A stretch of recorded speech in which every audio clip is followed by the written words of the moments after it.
पहले शौक के दुश्वार हुआ करते हैं, साए भी राह की यार हुआ करते हैं। वो जो सच बोलते रहने की कसम खाते हैं, वो अदालत में गुनहगार हुआ करते हैं। सिर्फ हाथों को न देखो, कभी आंखें भी पढ़ो। सवाली बड़े खुदार हुआ करते हैं। वो जो पत्थर यूं ही रास्ते में पड़े रहते हैं,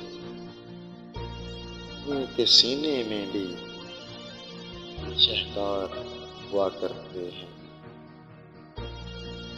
सुबह की पहली किरण जिनको रुला देती है, वो सितारों के वफादार हुआ करते हैं।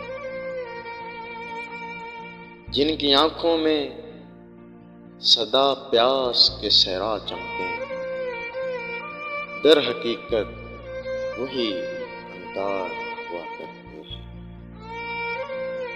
शर्म आती है कि दुश्मन किसे समझे मोहसिन, दुश्मनी के भी यार हुआ करते हैं।